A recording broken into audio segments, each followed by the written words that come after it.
tout nouvel épisode de Chic and Choc en force, bien sûr, avec Fabricio. Bonjour, bonjour. Bonjour Fabricio, comment ça va? Ça va bien toi? On est là, on est là. Et puis encore une fois, on lance le bonjour à Ali Blends. Venez faire une chasse chez lui, c'est le meilleur barbeur, vous le savez déjà. Il vous attend, allez faire une chasse. Et puis bien sûr, merci à celui qui est derrière l'écran, Eliam. Merci beaucoup pour les vidéos qu'il fait à chaque fois. Donc on va mettre dans les descriptions tout ce qu'il fait. Allez le contacter pour vidéos, tous les projets montage que vous pouvez avoir. Il peut vous aider. Et puis on lui lance aussi le bonjour.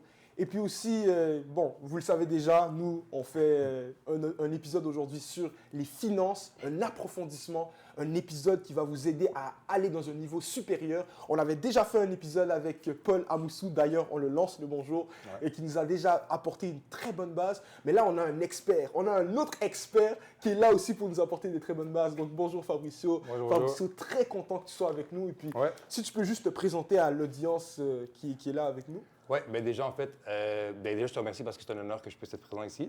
Honnêtement, je rends gloire à Dieu aussi pour cette expérience-là. Moi, comme tu l'as dit, mon nom, c'est Fabricio Rigiapolo. Je suis conseiller en sécurité financière, dans le fond. En ce moment, j'ai fait mes qualifications à l'AMF aussi, à l'Autorité des marchés financiers. Fait que j'ai mes licences. Je suis quand même qualifié, en fait, pour pouvoir réellement t'aider, niveau assurance, placement, investissement et autres, projections de retraite. Fait que je m'occupe pas mal de beaucoup de choses. Puis, je suis pas mal là, en fait, pour éduquer justement le peuple de Dieu, puis nos frères et nos sœurs, puis tout le monde qui en a besoin, en fait. Parce que, comme je te disais tantôt aussi, tout le monde a besoin d'un minimum de connaissances là-dedans. Fait que je suis vraiment là aussi par rapport à ça. C'est bon. En tout cas, on est vraiment content que tu sois avec nous. Puis, on va ouvrir le bal, tout ce qui est au niveau des connaissances financières, tout ce qui est au niveau de...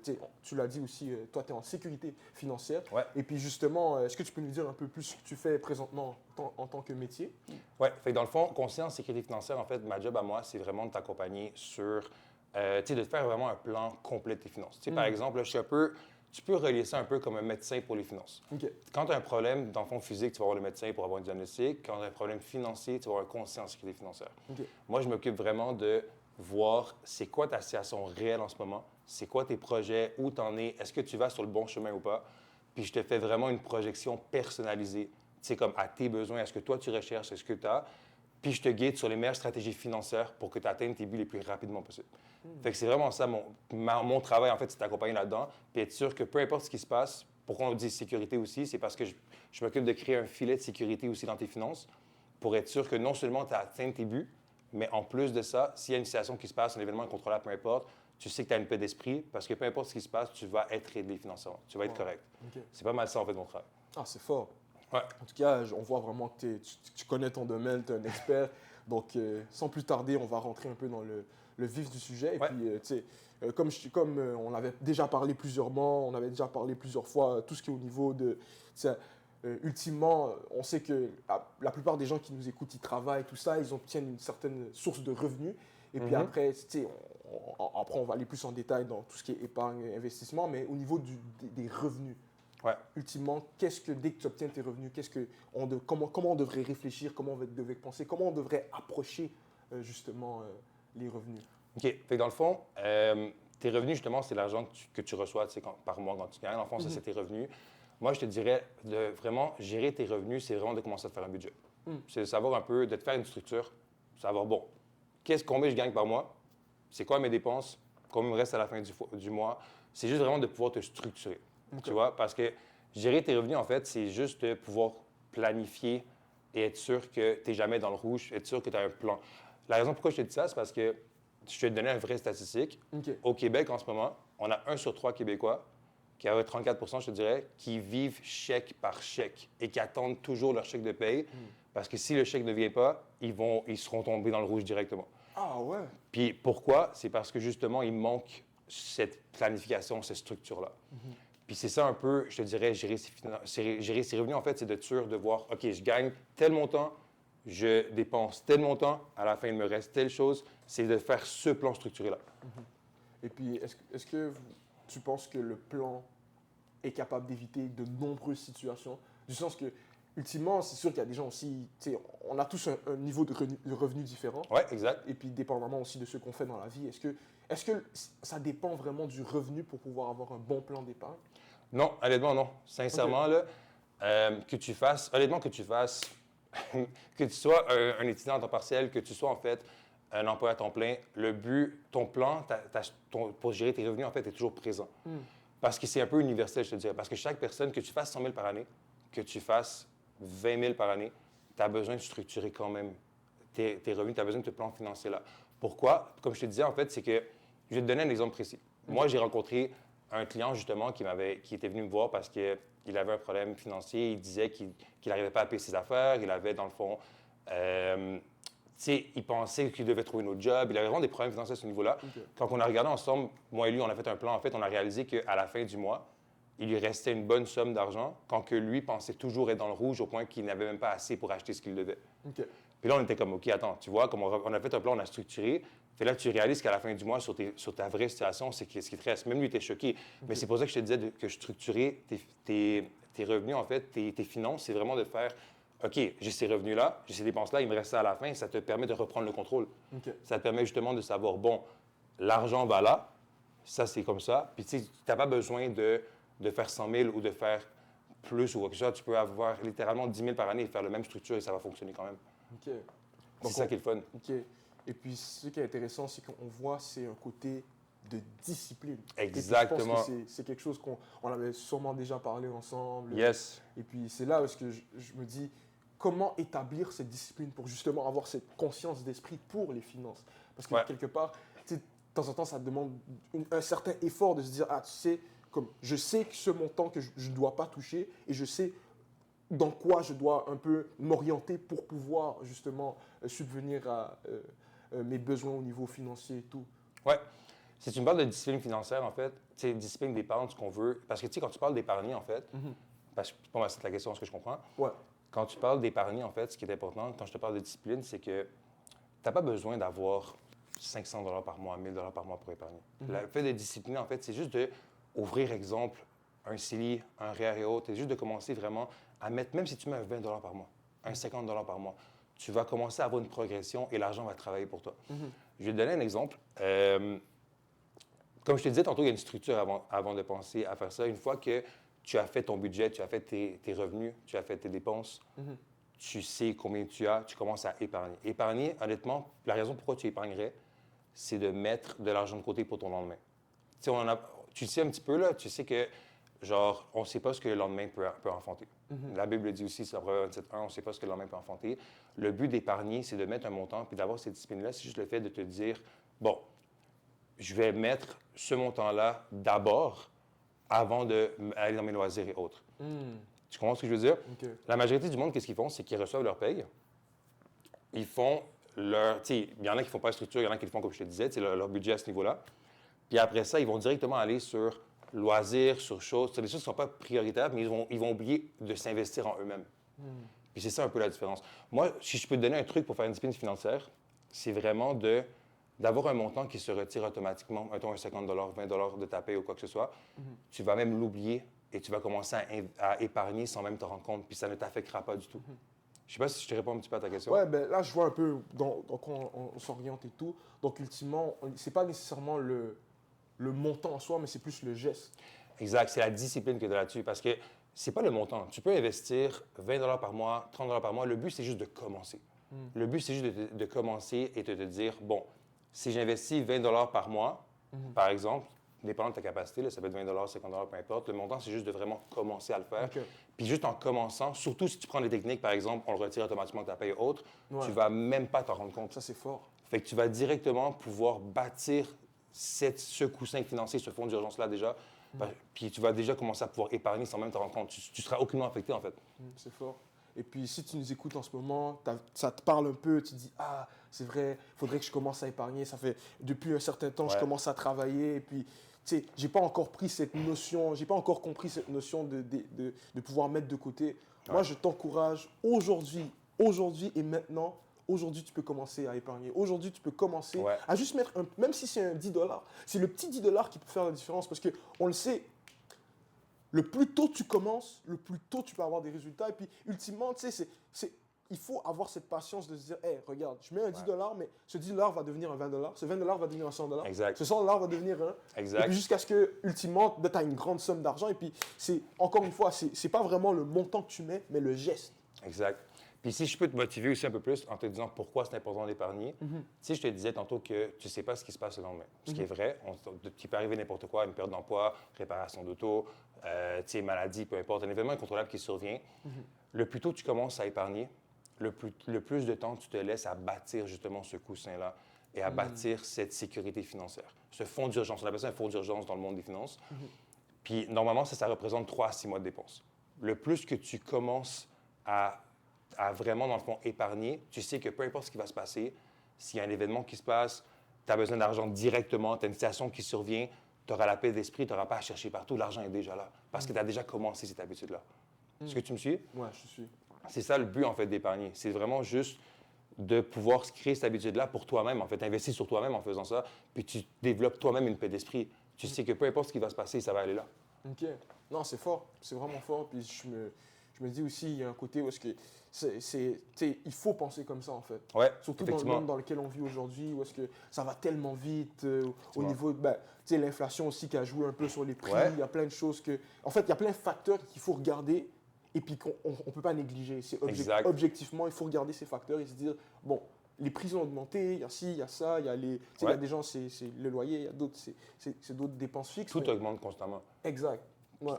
D'où ça vient que justement, tu peux pas, parce que justement tout augmente, ne vis pas chèque par chèque. Tu vois, structure tes finances, comme on disait, tu sais, commence à mettre un montant de côté, peu importe le montant que tu fais, commence juste à le mettre pour toi-même, justement pour que tu puisses avoir ça. OK. Et puis au niveau des dépenses, parce que ultimement, on sait qu'il y a des dépenses fixes, Ouais. et puis il y a d'autres types de dépenses un peu plus, tu vois.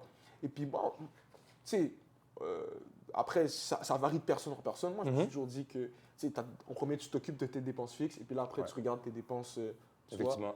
Et puis, pour toi, c'est quoi les dépenses, on va dire, qui sont... Parce que, est-ce que ça existe des dépenses inutiles, du sens que tu dépenses, mais est-ce que tu as vraiment besoin de ça? Parce qu'après, je sais qu'on a tous nos vies, tout ça. Ouais. C'est ça qui joue un peu, mais... Ça, c'est une bonne question, ça. Je te dirais dépenses inutiles. C'est un peu dur de répondre à ça parce que ça dépend ce qui est prioritaire pour toi. OK. Tu vois ce que je veux dire? Ouais. Tu as toujours des dépenses fixes que tu es obligé de payer. Ouais. Tu sais, c'est des obligations financières, tu as ton loyer, ton auto, etc. C'est des choses que tu n'as pas le choix de payer. OK?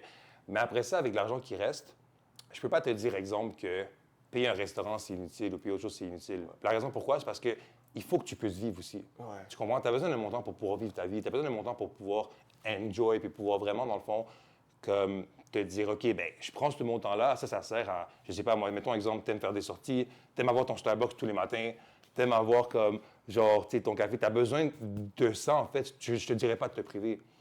C'est pour ça que je te dirais que, est-ce qu'il y a des dépenses inutiles? Ben oui, mais pas vraiment, parce que ça dépend de ce qui est important pour toi.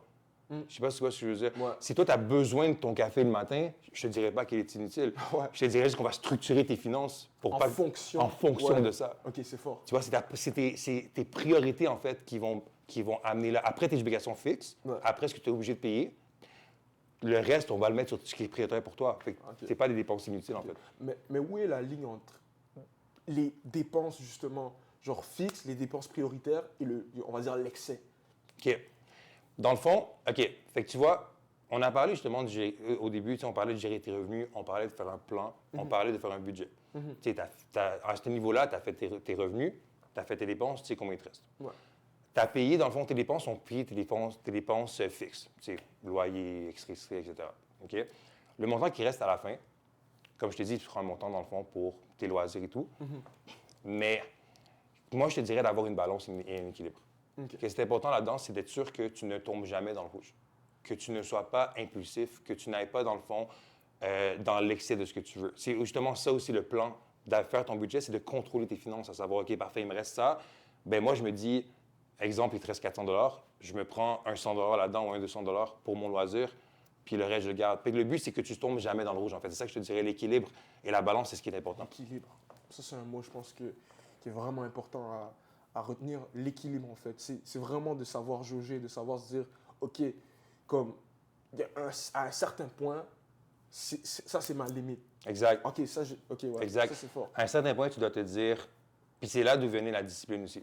OK. À un certain point, tu dois te dire, bon, je suis à l'aise à dépenser tel montant, exemple, pour mon loisir ou autre, mais il ne faut pas que tu ailles dans l'excès, en fait. Parce que en tombant dans l'excès, que tu vas tomber dans le rouge. Tu vas tomber dans le négatif, dans les dettes, etc. Puis tu ne veux pas ça. Ouais. Fait que c'est pour ça que je te dis, tu veux vraiment un équilibre, une balance, justement pour t'éviter de tomber dans le rouge. Fait que c'est vraiment ça. C'est ça, ouais, parce que ultimement, tomber dans le rouge. Et puis, si on est dans le rouge, qu'est-ce qu'on devrait faire? Parce que, par moment, tu sais, je suis sûr que, tu sais, après, je sais pas si tu as déjà eu des situations où quelqu'un était dans le rouge, comment quelqu'un peut remonter, comment quelqu'un peut s'adapter. Ultimement, on sait que c'est un plan, mais on sait que quand on est dans le rouge, c'est vraiment pas facile. C'est vrai, c'est vrai. Puis je te dirais encore, c'est vrai, mais ça dépend à quel niveau tu es dans le rouge. OK. Tu sais, je vais te donner un exemple. Bon, déjà, tu ne devrais pas être dans le rouge, c'est un. Mais si tu te retrouves dans le rouge, en fait, comment tu vas remonter, ça c'était ta question. Ouais.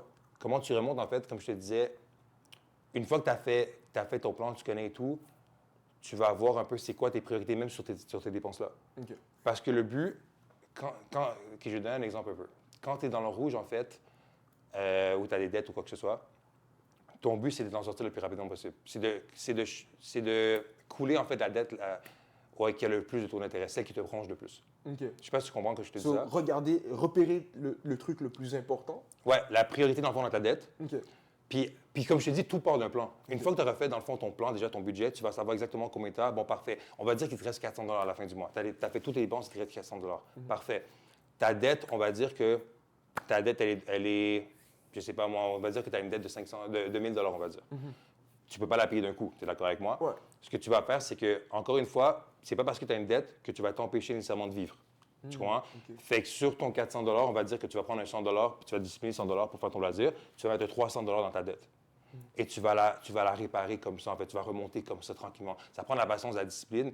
Mais l'important, c'est pas de te dire, parce que j'ai une dette, je ne vis plus, je mets tout là-dedans. Sinon, tu vas tomber encore plus bas. Ah ouais? Ouais. C'est Okay. pour ça que je te dis, c'est important de régler ta dette. C'est très important, c'est une priorité. Mais tu dois garder un montant quand même pour pouvoir vivre et ne pas tout mettre là-dedans parce que tu vas te décourager autrement. OK. Je ne sais pas si ça répond un peu à ta question. Ouais, donc en fait, même là, dans la dette, il faut pas regarder ça comme une fin en soi. Le fait d'être dans le rouge, c'est pas une fin. C'est pas une fin. Okay. Puis c'est pas parce que tu es dans la dette. Écoute, je vais donner un exemple. Moi, j'ai rencontré des clients qui ont eu comme des milliers de dollars de dette. Tu sais, qu'on devait regarder ensemble, on a fait un plan, on a regardé ça, puis on a fait un plan précis sur, dépendant combien il reste à la fin du mois, comment régler cette dette-là. Puis c'est ce qu'on a fait ensemble et on a réussi à planifier, moi puis la cliente, en fait, on a réussi à planifier un plan où elle avait tout. Elle avait, dans le fond, son montant de loisir, elle avait ses dépenses payées, elle avait sa dette qui se payait aussi au fur et à mesure. Fait que c'est pour ça que je te dis, la structure et le plan, c'est pas parce que tu as une dette que c'est fini, là. Tu comprends? Tu vas remonter. Ça va prendre du temps, ça prend la discipline surtout, mais tu vas remonter. C'est ça. Non, en tout cas, si ça encourage quelqu'un que, pas forcément qui est dans le rouge ou peut-être aussi dans le rouge, mais ultimement de comprendre que c'est vraiment, il faut prendre action. Il faut prendre action, effectivement. Ultimement, c'est ça qui va faire la différence entre de l'argent qui bouge, de l'argent qui est structuré et de l'argent qui est juste qui va de nulle part. En fait, il faut avoir une structure, comme il a dit, il faut avoir un plan. Et puis, ultimement, il faut garder ce plan, il faut garder la vision. Il faut avoir une vision pour ses finances. Et puis, donne une vision à tes finances. Je crois que c'est la meilleure façon de le dire. Donne une vision à tes finances. Continue à toujours te motiver à essayer de garder ce plan, garder un plan pour pouvoir justement atteindre tes objectifs au niveau financier. Non, pour de vrai. Et puis, quand on parle du plan, c'est quoi la première chose qu'on devrait mettre en place dans le plan? Tu vois, parce que ultimement, quand tu bâtis ton plan, il y a plusieurs aspects dans un plan financier. On va dire, quand tu es avec quelqu'un, quelqu'un qui veut justement changer sa situation, c'est quoi la première chose que tu regardes? Est-ce qu'on regarde l'argent qu'il fait? Est-ce qu'on regarde... comment ça fonctionne? OK. Moi, je te dirais qu'un plan commence toujours pas mal par la même manière. C'est vraiment de voir... Encore une fois, je vais revenir au même sujet, mais c'est vraiment de voir ton budget réel. Okay. C'est de voir, bon, je gagne tel montant par mois. J'ai telle dépense par mois. À la fin, combien il me reste? Ça, c'est déjà ta base. Okay. Parce que sans ça, l'argent va disparaître. Tu comprends? Ouais. Tu vas dépenser sans même te rendre compte. Puis c'est arrivé, j'en ai vu, moi, des cas avec des clients où il y a des personnes qui se privaient même, des fois, de manger parce qu'ils pensaient même pas avoir de l'argent pour, parce qu'ils étaient endettés, ils avaient autre chose. Puis on a réalisé qu'en faisant un plan, j'étais comme, mais t'as pas besoin d'une seconde job, il te reste tout ça à la fin du mois. Fait que déjà, souvent, ce qui se passe, en fait, comme je te dis, c'est que de faire tes revenus, de faire tes dépenses et de voir combien il te reste à la fin du mois, c'est ta base. Parce que sans ça, tu vas commencer à te dire, tu vas dépenser là, dépenser là, dépenser là, tu ne sauras même pas où va ton argent. Ça, c'est ta première structure. Après, une fois que ça, c'est complété, c'est de savoir un peu, OK, parfait. Encore une fois, on retourne, au départ, on parlait de prioritaire, on parlait de vivre un petit peu. Une fois que tu as fait tes dépenses, tu as tes revenus fixes, parfait. Tu as tes dépenses fixes, tu as réglé ça, c'est correct. Qu'est-ce qui est prioritaire pour toi? Là, on regarde ta situation financière complète. C'est de voir un peu. Puis encore une fois, si tu veux, moi, c'est ça ma job de faire ça. Je peux t'aider, je peux aider justement là-dedans, je peux faire un plan financier complet. Mais une fois que tu vois que tu as fait tes revenus, tu as fait tes dépenses, tu vois que ta priorité pour toi, tu commences à épargner un peu. Il y a des structures quand tu fais un plan financier. Comme je te disais, la première étape, c'est toujours le budget. Toujours. Peu importe que tu fasses 20 000, 10 000, 50 000 par année, tu dois faire un budget. Ça, c'est ta priorité. Tu fais ton budget, tu connais à la fin ce qui te reste, parfait. C'est quoi ta priorité maintenant? Est-ce que tu as des dettes? Combien tu vas pour lui? C'est de voir ta situation réelle. Une fois que ça s'est réglé, tu commences à épargner. Parfait. Je mets tel montant pour faire un coussin, pour faire un fonds d'urgence. Un coussin, dans le fond, tu comprends quand je te dis coussin? C'est s'il arrive une perte d'emploi, s'il arrive n'importe quoi, en fait, tu as ce montant-là où tu es bien. Ça, c'est ta troisième étape. Après ça, tu tombes dans l'investissement. Tu sais, il y a vraiment une structure à faire. Pour répondre simplement à ta question, la première étape pour le plan, c'est juste de te structurer à savoir, parfait, j'ai tel revenu, j'ai telle dépense, j'ai telle priorité, fais un plan comme ça. Ça, c'est ta première étape. Ça, c'est bon. Sans ça, tu vas couler. C'est ça. Puis, ultimement, c'est là que, en fait, je réalise, puis tu l'as dit, ton argent, il y a ton argent, en fait, tu vas même pas réaliser qu'il est parti parce que tu prends pas réellement conscience de comment gérer, justement, l'argent et puis comment, genre, l'argent, ultimement, ça fonctionne. Tu sais, je vais te dire la vérité. Dis à quelqu'un, dis à une personne, OK, à la fin de l'année, je veux que tu ailles 2 000 $ dans ton compte. Crois-moi, la majorité n'y arriveront pas. Ah ouais? Tu sais pourquoi? Parce que, comme je te dis, quand il n'y a pas de structure, tu vas dépenser sans même te rendre compte. Tu vas commencer à te dire un petit 10 $ là, un petit 10 $ là. Tu vas commencer à aller dans les loisirs, dans les choses que tu vas, à la fin de l'année, tu n'auras même pas réussi à accumuler cette somme-là parce que tu vas l'avoir dépensée sans même te rendre compte. D'où je te disais tantôt que d'avoir une structure et je te disais aussi que, exemple, de faire retirer un montant de ta paye directement ou de faire retirer un montant automatiquement, ce qui fait en sorte que c'est l'argent que tu reçois, le montant est déjà enlevé. Fait que tu as déjà commencé à épargner. Fait que tu vois, c'est ça que je te disais aussi à ce niveau-là. C'est vraiment important d'avoir une structure financière pour ne pas tomber dans le rouge. C'est fort, c'est fort. Et puis, tu sais, là, on a parlé surtout au niveau des revenus, surtout au niveau des dépenses, tout ça. Et puis, au niveau de l'épargne, parce que oui, on a brièvement parlé de l'épargne, mais est-ce que tu peux nous parler un peu de comment approcher l'épargne, comment... OK. OK. Fait que dans le fond, là, pour l'épargne, comment ça fonctionne? Bon, après qu'on a fait tout ce qu'on a dit, là, comme et tout. On a parlé quand même. Les ventes, comment ça fonctionne, en fait, c'est... La première étape, c'est de pouvoir te faire un coussin. OK? Quand tu commences à épargner, parce qu'il y a une différence entre l'investissement et l'épargne. OK? Investir, c'est ton argent qui travaille pour toi. OK? Ton épargne, tu peux investir quand même, mais il faut que tu crées un coussin pour commencer. Je vais t'expliquer ça clairement. La première étape, en fait, une fois que tu as fait tout ce qu'on avait dit, tu commences à épargner pour un coussin. Un coussin, ça représente quoi? Un coussin, en fait, dans le monde des finances, on appelle ça un fonds d'urgence. Ça représente 3 à 6 mois de dépenses. Par exemple, si tu dépenses 3 000 $ par mois dans tes dépenses, genre fixes ou peu importe, là, tu vas avoir besoin d'un fonds d'urgence qui représente au moins 9 à 18 000. Tu vois ce que je te dis? Fait que tu commences déjà à épargner pour t'écrire un fonds d'urgence qui représente 3 à 6 mois de dépenses. Puis une fois que ça c'est réglé à ce niveau-là, on va rentrer beaucoup plus dans l'investissement. Et comme je te disais, pour te donner un truc, pour reprendre le même truc en fait, que je te disais, si tu n'as pas la discipline, si tu te dis « je ne suis pas capable d'épargner », fais juste te donner des petits trucs. Comme genre, je reçois ma paye, je me mets directement de côté, avant même de faire quoi que ce soit. Je me mets directement de côté un 10 $, un 20 $, un 50 $. Puis après ça, tu payes tes autres choses. Puis tu vas le savoir aussi avec ton plan que tu auras fait anyway. Tu vas savoir que si, avec ton budget, tu vas savoir que s'il me reste 400 $ à la fin du mois, puis tu as un salaire stable, un salaire fixe, tu as une stabilité financière, tu vas savoir que tu es capable de te permettre, exemple, un 50 ou un 40 ou peu importe. Fait que tu commences déjà à agir comme ça. Et si tu n'as pas la discipline de le faire, comme je te disais, c'est de le faire enlever directement. Mais la structure d'épargner, c'est de faire ton coussin. Ça, c'est ton fonds d'urgence. C'est ce que tu dois faire au début. OK. Une fois que ton fonds d'urgence est complété, tu as ton 3 à 6 mois de dépenses, tu sais que peu importe ce qui se passe, tu perds ton emploi, tu as une réparation d'auto, tu as une maladie qui survient, parce qu'on ne sait pas ce qui se passe dans la vie. Ouais. Tu comprends?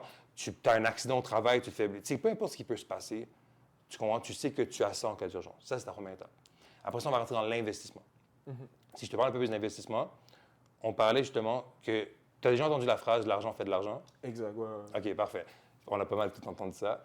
Je te dirais que moi, quand j'étais jeune, on me disait souvent « l'argent fait des bébés ». OK. Je ne comprenais pas l'expression. Tu comprends? Là, aujourd'hui, je peux te l'expliquer. L'argent fait de l'argent, pourquoi? Parce que c'est les intérêts composés. OK, je vais te donner un exemple. Puis ça, c'est des vrais stats que je te donne. OK? OK. Une personne qui met 50 aux 2 semaines, donc 100 par mois. OK? Et qui le fait sur une durée de 5 ans, on va dire. Tu as une discipline, il épargne. Parce que quand tu investis, tu vas investir sur le long terme aussi. Dépendant de ton projet, tu sais, si c'est ça pour une maison, un voyage ou autre, tu investis pour un certain nombre de temps. OK? Dans mon exemple, je vais te prendre 5 ans juste comme ça. Si tu mets 50 aux 2 semaines, donc 100 par mois, et tu fais, dans le fond, pendant 5 ans, un taux de rendement de 5 ton taux de rendement, c'est dans quoi tu vas l'investir. C'est ce qui va générer, tu vas travailler ton argent. OK? À 5 à la fin de ton 5 ans, ton 50 en commençant de rien, tu as juste mis 50 en 2 semaines, tu vas te retrouver avec 7 368 OK. Tu comprends? Ouais. Tu auras cotisé, dans le fond, au moins 6 000 là-dedans, que tu auras fait avec ta discipline, et tu auras gagné plus de 1 300 générés sans même avoir travaillé là-dessus. Parce que ton argent fait de l'argent. Tu comprends? Un autre exemple là-dessus, si on va dire que tu as une promotion, tu as la capacité, ou je sais pas, tu as une chance de job, peu importe, tu as la capacité de mettre plus financièrement, on va dire que tu mets, on va augmenter un petit peu la ganache, on va dire 200 par mois, fait que 100 aux 2 semaines. Okay? On va être là-dessus, 50 par semaine en fait. Les vrais chiffres, là, c'est que si tu commences avec rien, tu mets 50 par semaine, à même taux, là, 5 ans, générer 5 on avait 17 300 tantôt, là, tu es rendu à 14 000 et plus. Pourquoi? Parce que l'argent travaille pour toi. Et c'est ça le but de commencer tôt, en fait. L'effet composé. L'effet composé, en fait, c'est justement ça. Parce que quand tu commences à mettre de l'argent dedans, tu génères ça à un pourcentage. Dans mon exemple, c'est 5 Sur une durée, exemple, de 5 ans, l'argent continue tout le temps à travailler. Et l'effet composé, c'est que si tu déposes, exemple, 2 000, puis que tu as fait 500 puis tu es rendu à 2 500, bien, le prochain rendement que tu fais, le 5 que tu fais, ne sera pas sur 2 000, il sera sur 2 500. Fait que tu augmentes, c'est comme une boule de neige. Ouais. Tu augmentes tout le temps. Et c'est ça l'important d'investir. De commencer De commencer tôt, en fait. Ouais. Parce que quand tu commences tôt, tu te laisses la possibilité, justement, de bâtir plus rapidement, non seulement ton coussin qui est ton fonds d'urgence, mais en plus d'investir pour pouvoir te bâtir beaucoup mieux financièrement, en fait. Parce que le plus tôt tu commences, le plus l'effet de boule de neige continue. Fait que tu vois, tu vas toujours plus générer à ce niveau-là. Ouais, c'est fort. Tu me suis? Ouais, je te suis, 100%. Ça répond-tu un peu à ta question? Ouais, 100%. C'est vraiment ça, je te dirais, qui est important là-dedans. OK. Fait quoi? Non, mais je suis totalement d'accord. Puis même si on avait parlé un peu la dernière fois, la façon aussi que tu l'approches, tu sais, c'est fort, tu l'as avec des événements, avec des éléments concrets et tout. Et puis, Ouais. tu sais, ça nous montre encore une fois que, en fait, il faut juste commencer, tu vois. Et puis, Exact. tu sais, quand on parle d'investissement, tu sais, parce que là, il y a peut-être quelqu'un qui est comme, ah ouais, ce serait intéressant d'investir ou de genre le plus tôt commencer et tout, mais en fait, investir dans quoi? OK. Ça, c'est une très bonne question, OK? Parce que ça, c'est une autre chose. Ouais. Quand tu parles d'investissement, Ouais. c'est très large. Il y a beaucoup de styles d'investissement. Il y a l'immobilier, il y a la bourse, il y en a beaucoup. Tu comprends? Il y a des gens qui vont dire la crypto et autres. Mais la base, c'est quand tu investis, puis ça, c'est important, OK? Quand tu investis, ne sois pas impulsif dans ce que tu fais. C'est pas parce que tu entends que tel investissement fait tel taux ou fait tel rendement ou est bon ou est ci ou ça que tu dois te lancer là-dedans. C'est comme ça aussi que tu vas perdre de l'argent. Tu comprends? Ouais. Premièrement, quand tu investis, ne te fie pas sur... Parce qu'aujourd'hui, là, l'information est partout. Ouais. Tu vas aller sur les réseaux, tu vas voir telle formation, tu vois, c'est la personne qui te dit, genre, tu vas faire tel dollar sur le trading, crypto, etc. Tu vois de l'information partout, tu comprends? Là, tu te dis, mais dans quoi est-ce que je commence? Tu comprends? La vérité, c'est que tu ne dois pas être impulsif dans ce que tu fais. C'est pas parce qu'on te dit, la crypto va générer 10 000 $ en un mois, par exemple, aux autres, que c'est nécessairement un risque que toi, tu peux prendre. Quand tu investis, tu as des niveaux de risque différents. OK? Toi, tu peux être sécuritaire, moi, je peux être élevé, une autre personne peut être moyen. Il faut que tu connaisses ton niveau de risque pour pouvoir investir, pour que tu sois confortable. Que tu sois sécuritaire, moyen, risqué, tu vas faire de l'argent dans tous les cas. Ouais. Tu comprends? Tu vas peut-être en faire moins, c'est plus safe, mais tu vas faire de l'argent dans tous les cas. Fait comme je t'expliquais, dans le fond, c'est de savoir, premièrement, puis c'est pour ça que je te dis que c'est important de rencontrer aussi un conseiller en sécurité financière ou c'est une personne là-dedans, parce que c'est eux-mêmes qui vont voir avec toi ton profil d'investisseur. OK. Puis ton profil d'investisseur, une fois que tu sais si tu es safe, risqué, élevé, safe, moyen, élevé, tu vas savoir beaucoup plus dans quoi investir. Parce que moi, si moi je suis safe, je n'irai pas dans des affaires comme la crypto ou les trading. Les trucs qui montent. Des affaires qui fluctuent constamment, là. Ouais. Tu comprends? Mais si je me permets, si je connais mon niveau de risque, je suis moyen, je suis élevé ou quoi que ce soit, je peux aller, exemple, dans la bourse ou dans d'autres choses, tu vois. Fait que ce qui est important de savoir quand tu investis, c'est de ne pas être impulsif. Et c'est de ne pas croire tout ce que tu entends. Mais c'est de rencontrer un professionnel et c'est de te renseigner sur qu'est-ce que tu veux investir, voir les faits, en fait. C'est pas parce qu'une personne te dit sur une annonce YouTube que, genre, tu vas faire 10 000 $ par mois que tu vas croire ça, tu comprends? C'est vraiment le fait de te renseigner, faire des recherches réelles et de voir un professionnel pour qu'il puisse te guider là-dedans.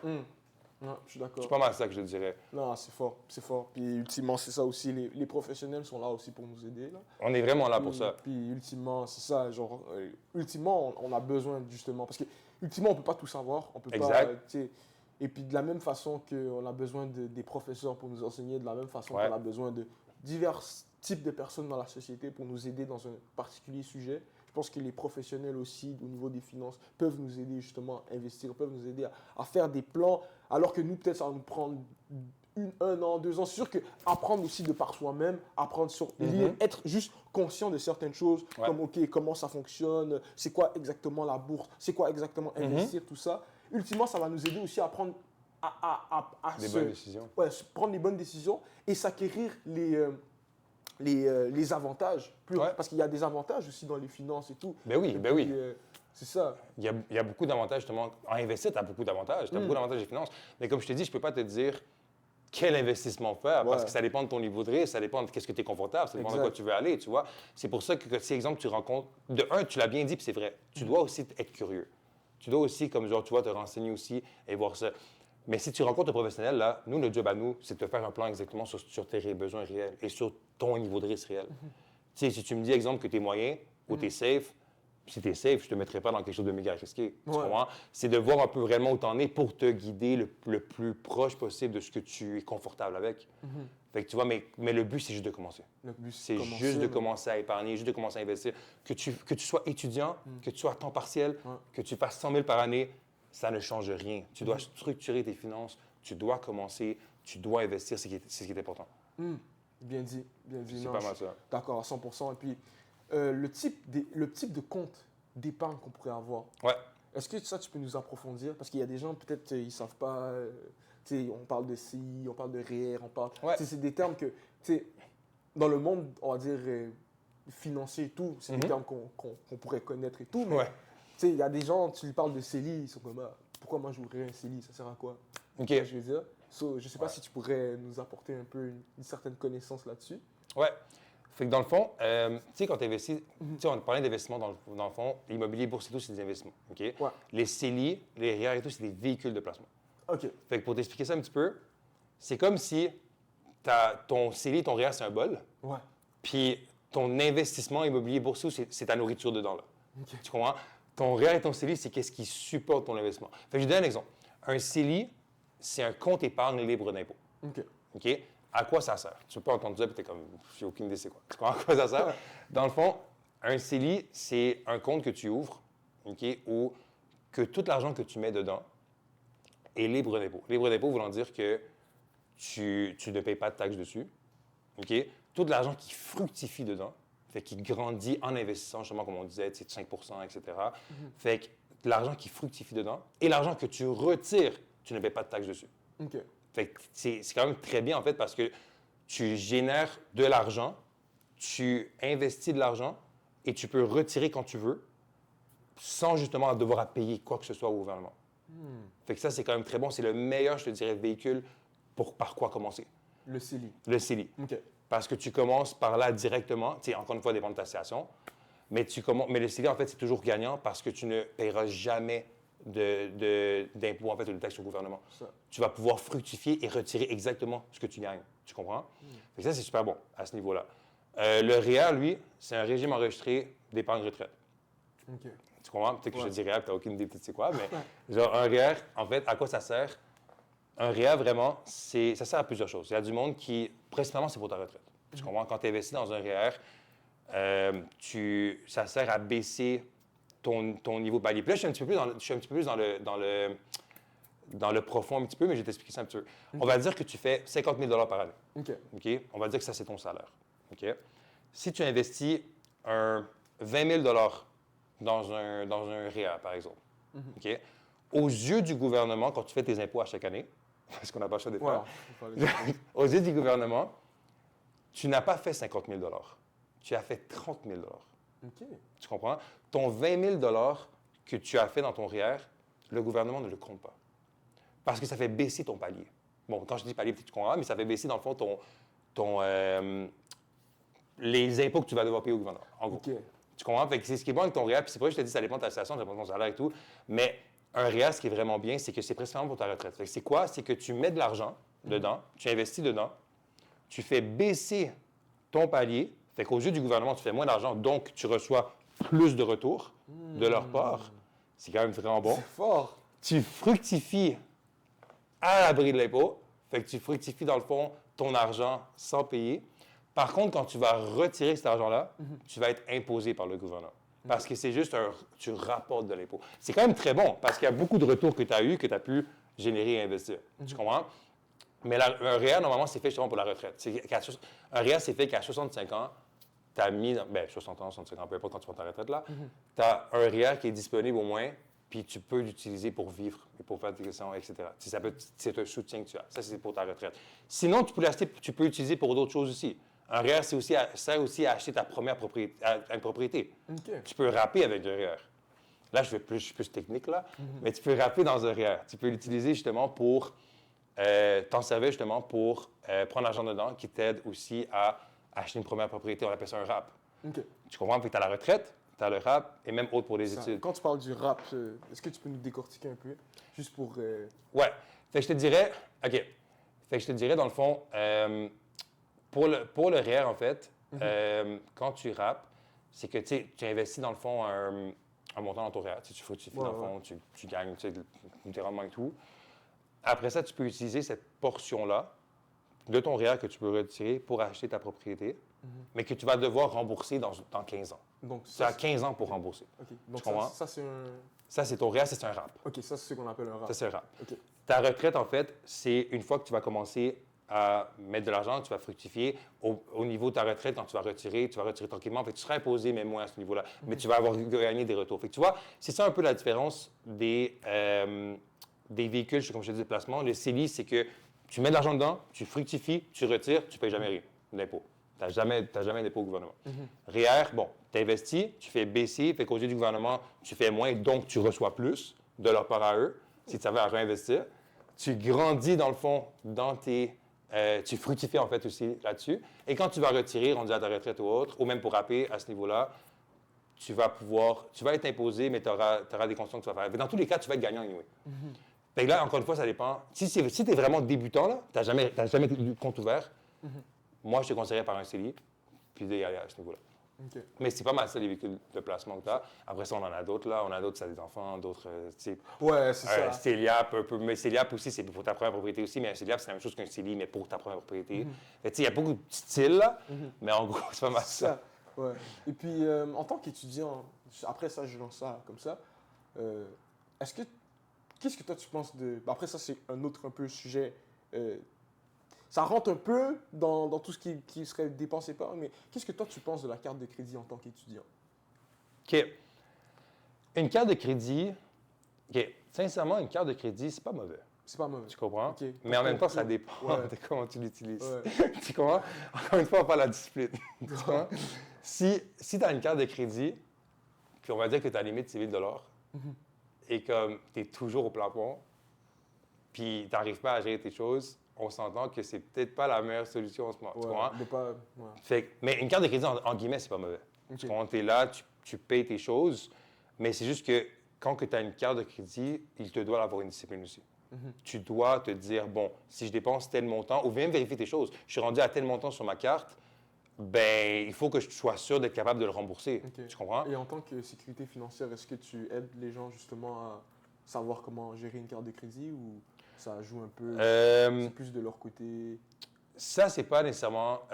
carte de crédit, je te disais, c'est pas nécessairement mon rôle. Je peux t'expliquer c'est quoi, mais je ne vais pas, dans le fond, vraiment comme... Je peux t'expliquer c'est quoi, je peux t'expliquer comment ça fonctionne, etc. Ouais. Mais c'est pas mon rôle de vraiment te guider dans la carte de crédit en tant que telle. Mais je vais pouvoir t'expliquer exactement comment ça fonctionne, parce je vais pouvoir te montrer. Apparemment, je sais qu'on peut avoir... si tu utilises bien ta carte de crédit, il y a la code de crédit, qui peut faire en sorte que tu as un meilleur crédit justement pour le rap, justement. Ta code de crédit, en fait, c'est juste pour que tu puisses... ta code de crédit, elle ne sert pas nécessairement pour le rap, elle sert juste vraiment pour... juste pour que tu puisses être de bon acheteur, en fait. C'est comme, exemple, si tu vas à la banque et tu achètes une propriété, exemple, tu es rendu là, ils vont regarder ta code de crédit. Si tu achètes une auto, ils vont regarder ta code de crédit. Ils veulent juste être sûr que tu sois un bon payeur, tu comprends? Même des fois, quand tu vas tu loues des appartements autres, des fois, ils font une enquête de crédit. C'est juste le fait de payer tes paiements par mois, je te dirais, augmente ta code de crédit, puis ça t'aide dans tous les aspects, en fait, juste pour que tu puisses être bien, comme avoir plus de marge si tu veux emprunter ou quoi que ce soit. Mais quelqu'un qui a, on va dire, pas de carte de crédit et puis qui veut acheter une propriété, comment ils vont se baser pour voir si tu es un bon... Est-ce que ça veut dire qu'il faudrait que tu aies une carte de crédit pour... Je te dis... Puis tu veux acheter une propriété, tu m'as dit? Ouais. OK. Ben déjà, je te dirais, pour augmenter ta cote de crédit, c'est pas nécessairement... Bon, c'est sûr que avec une carte de crédit, oui, ça aide et tout, mais... le but, c'est que tu fasses tes paiements au bon moment. C'est pas vraiment ta cote de crédit. Tu comprends? Fait que c'est vraiment ça qui augmente ta cote de crédit.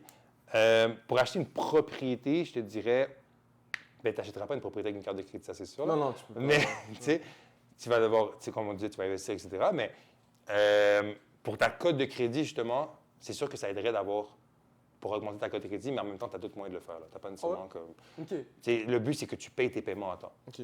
Mais quand tu dis qu'il y a d'autres moyens, genre, est-ce que c'est des moyens comme conventionnels ou des moyens, on va dire, que tout le monde pourrait faire? Bien, comme je te dis, c'est que, je vais te donner un exemple. Si, exemple, là, j'achète, on va dire que j'achète un divan, un sofa, là, peu importe. J'achète un meuble. Je paye mensuellement, par exemple. Qu'est-ce qui fait augmenter ma cote de crédit? C'est que mes paiements soient faits mensuellement. Tu comprends? Fait que, je paye mes choses, puis c'est juste rendu que ça... Parce que je paye bien, je paye à temps, je suis un bon payeur, en guillemets, genre, ma carte de crédit augmente, tu vois. Pas ma carte de crédit, ma carte de crédit augmente, fait que je suis juste considéré bien à ce niveau-là. Fait que c'est un peu le même principe avec ta carte de crédit. C'est que si tu as une carte de crédit puis tu dépenses sur ta carte de crédit, le but, c'est que tu la rembourses à temps pour pouvoir augmenter ta cote aussi, tu vois. Fait que c'est un peu comme ça que ça fonctionne. Je veux pas trop rentrer dans les détails techniques de la carte de crédit parce que c'est pas nécessairement mon rôle à ce niveau-là. Mais comme je dis, je peux t'expliquer un peu ce qui arrive, mais il faut faire attention avec ça. Parce que si tu n'es pas discipliné, tu peux t'endetter avec une carte de crédit. C'est facile de dépenser plus sur une carte de crédit parce que c'est un peu comme l'argent, en guillemets, limité, là. Fait que, tu comprends? Fait que tu peux dépenser... Si tu n'es pas discipliné, tu peux t'endetter. Tu comprends? Tu as besoin quand même d'une discipline, mais c'est une bonne chose quand même. C'est pas mauvais d'avoir une carte de crédit. Non, c'est fort. Ouais. C'est vraiment fort. Puis, non, pour de vrai, merci vraiment pour juste les sujets que tu nous as apportés et tout. Là, je crois qu'on a survolé quand même beaucoup de sujets. Je ne sais pas si tu avais des sujets aussi que tu avais à cœur de nous parler, des trucs que tu voulais vraiment aborder. Parce qu'on sait, le monde des finances, c'est vaste. Le monde des finances, c'est vaste. Il y a tellement de choses qu'on peut apprendre, il y a tellement de choses qu'on peut encore continuer à explorer, puis juste aussi voir des points de repère sur comment être alimenté, comment justement avoir des bonnes disciplines, comment justement être capable de juste mieux vivre selon notre plan financier. Donc, je ne sais pas si tu avais d'autres sujets, si tu avais des trucs à cœur à nous dire ou des choses qu'on devrait prendre attention, de se dire, ah, tu vois, ça, il faut faire attention, ou ah, ça, tu vois, aller un peu plus là-dedans. Tu sais, après, tu sais, on sait qu'au niveau de tout ce qui est financier et tout, c'est différent, mais tu vois. Ouais. Investissement, excuse-moi. Moi, je te dirais, honnêtement, là, le meilleur conseil que je peux te donner, c'est sois patient, parce que ça ne se bâtit pas du jour au lendemain. Si quelqu'un te dit tu vas faire 10 000 en une journée, crois-le pas. Ça ne fonctionne pas comme ça. Je te dirais, sois patient, sois discipliné et de la diversification dans ce que tu fais. OK? Puis ça, c'est même inversé de la parole. Les As 11 va le dire, là, comme genre diversifier tes investissements. Tu comprends? Comme c'est quelque chose que tu vas devoir. Mais honnêtement, le meilleur conseil que je peux te donner, c'est vraiment de commencer. C'est vraiment de faire ton plan, comme je te disais, sur ta structure, de commencer à investir, de commencer à épargner, puis de ne pas avoir peur, en fait. C'est pas parce que tu te dis « Oh, je connais pas ça, je veux pas rentrer là-dedans ». Informe-toi, rencontre des gens, essaie de le faire parce que c'est important que tu ailles ce coussin, ce fonds d'urgence, cet investissement. C'est important parce que si tu l'as pas, au final, ça va te rattraper.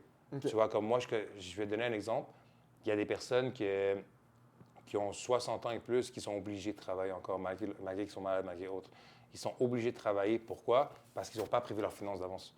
Ils sont là, ils ont plus que 60 ans, ils ne veulent pas travailler, ils sont obligés de travailler. Ils ne peuvent pas se le permettre de ne pas travailler. S'ils ne travaillent pas, ils n'ont pas de paye. Ils sont obligés de travailler parce qu'ils vivent chèque par chèque. Puis c'est ça que je te disais tantôt, tu as un Québécois sur 3 qui en ce moment ne savent même pas gérer ses finances. Puis ils vivent chèque par chèque. Fait que le but, c'est de commencer vraiment à t'instruire là-dedans, à faire, comme je te disais, ton budget, à commencer ton fonds d'urgence, à commencer tes investissements. Si tu ne sais pas comment faire, c'est correct. Tu sais, comme rencontre un conseiller en sécurité financière, nos rencontres sont gratuites de toute manière. Tu ne payes pas pour les rencontres. Tu comprends, rencontre au père en conseiller en sécurité financière, fais-toi guider là-dedans, fais-toi regarder, mais commence une action. Dis-toi pas, je vais attendre d'être stable, je vais attendre d'avoir ci. Non, parce que le plus tôt tu commences, le plus tôt tu atteins ta liberté financière. Je peux te dire ça comme ça. La liberté financière. Le plus tôt tu commences, le plus tôt tu fais un impact même sur toi-même, tu investis sur toi-même en fait. Fait qu'attends pas de te dire je vais avoir ci, je vais avoir ça, je vais avoir ça avant de commencer. Ça fait aucun sens. C'est ça. Commence maintenant, sois patient, sois discipliné, sois structuré dans ton plan et tout, puis tu vas voir que ça va être correct. Puis, normalement, en plus, je vais te dire un conseil aussi, c'est beaucoup moins pire qu'on pense. Là. Une fois que tu commences, là, ça a l'air gros, ça a l'air dur, là, mais une fois que tu commences, tu vas voir que ça va super mieux qu'on pense. Là. Puis pour reprendre ce que je te disais tantôt, sois pas impulsif. N'écoute pas une vidéo YouTube de 90 secondes en te disant genre ça c'est bon, je vais aller là-dedans. Non. Comme renseigne-toi réellement. Regarde dans quoi tu vas investir, regarde ton profil. Sois structuré. C'est ton planning qui va te sauver à ce niveau-là. Fait que c'est pas mal ça que je pourrais te dire. Puis ouais, c'est pas mal ça que je te disais. Non, je suis d'accord. Je suis totalement d'accord avec ce que Fabricio nous a dit. Et puis, encore une fois, tu sais, moi, j'encourage. Peut-être c'est ta première fois que tu regardes un épisode avec nous. Ou peut-être tu es là depuis longtemps, tu es comme « Ah, j'ai regardé plein d'épisodes, à chaque fois c'est intéressant et tout. On parle de relations, on parle d'autres trucs. Puis là, c'est les finances, tu es comme « Ah, je sais pas si je devrais. » Moi, je te dis, tu te fais pas de mal à commencer. Ben non, pas du tout. Le meilleur que tu peux faire, c'est commencer maintenant. Puis tu écoutes en ce moment, tu sens un besoin et tout. Et puis, tu sais, on va prier pour toi juste maintenant. Et puis, tu sais, ultimement, on sait qu'il y a une puissance de juste commencer. Il y a une puissance de commencer. Commence là où est-ce que tu es à juste te dire « Ah, OK, je vais commencer un plan. OK, je veux. » Et puis, tu sais, il a dit conseiller financier. Si vous avez des questions, si vous avez des choses, vous pouvez aller lui contacter. On va mettre ses contacts. Et puis, on va élaborer ça clairement. Comme ça, vous allez pouvoir lui parler et tout. Mais ultimement, commence. Prends action. Agis. Il y a une puissance de commencer. Et puis, on va prier, justement. Je vais prier pour que les gens puissent vraiment commencer à prendre leurs finances en main. Donc, si vous voulez avec nous, restez avec nous, fermez les yeux, on va prier pour vous et puis vous allez voir, vous allez prendre action. Seigneur Jésus, je te remercie pour Fabricio, vraiment toute la sagesse qu'il est venu avec au niveau des finances, Seigneur Jésus. Vraiment, merci. Seigneur, je te prie pour quelqu'un, Seigneur, qui nous écoute en ce moment. Yes. Seigneur, quelqu'un que ça fait longtemps qu'il a ses finances, qui ne sait pas vraiment comment s'orienter. Seigneur, je te prie que tu puisses lui révéler, je te prie que tu puisses le conduire, que tu puisses, que le Saint-Esprit puisse agir dans sa vie, au niveau de son argent, au niveau de ses finances, au niveau de son épargne, qu'il puisse se dire, aujourd'hui, je commence à épargner, aujourd'hui, je commence à agir dans ma vie avec l'argent. Yes. Et puis, je te prie vraiment, Seigneur Jésus, au nom de Jésus-Christ, que la personne puisse agir maintenant, qu'il puisse prendre un engagement, qu'après avoir écouté cet épisode de podcast, qu'il puisse contacter Fabrizio ou qu'il puisse contacter quelqu'un en sécurité financière, qu'il puisse commencer à prendre ce mouvement. Seigneur Jésus, alléluia. Seigneur, je te remercie que tu nous permets de faire ça. Je te remercie que tu permets aux personnes qui nous écoutent de réaliser l'importance de gérer les finances, l'importance de comprendre les finances, Seigneur Jésus. Alléluia, Seigneur, je te remercie pour ce que tu fais. Amen. Amen. Amen. Et puis, non, merci vraiment, Fabricio. Merci vraiment pour juste la sagesse, man. La sagesse, les connaissances. Non, ça part. Moi, je pense, en tout cas, moi, ça m'a parlé. Puis, si ça t'a parlé, man, je te dis, commence. Et puis, ultimement, on a tous besoin de conseillers financiers, moi, je pense. Parce que, ultimement, ça peut nous aider pour vraiment établir quelque chose. Puis, vraiment, genre, au niveau de l'argent, de vraiment être élaboré, de vraiment être bien financièrement. Genre, le mot libération financière, comme on veut tout ça. On veut tout ça. Puis c'est vraiment, je te remercie, Fabricio. Et puis, comme je l'ai dit, on va mettre ses contacts. Vous allez voir ses contacts dans les liens. Vous allez voir son site internet, vous allez voir. Et puis, on va mettre aussi sur nos réseaux sa carte avec toutes les informations. Et vous allez pouvoir le contacter, poser toutes les questions nécessaires. Et puis, il y a d'autres épisodes aussi qui vont arriver, tout ça. Restez à l'affût. Il y a beaucoup de choses qui vont arriver.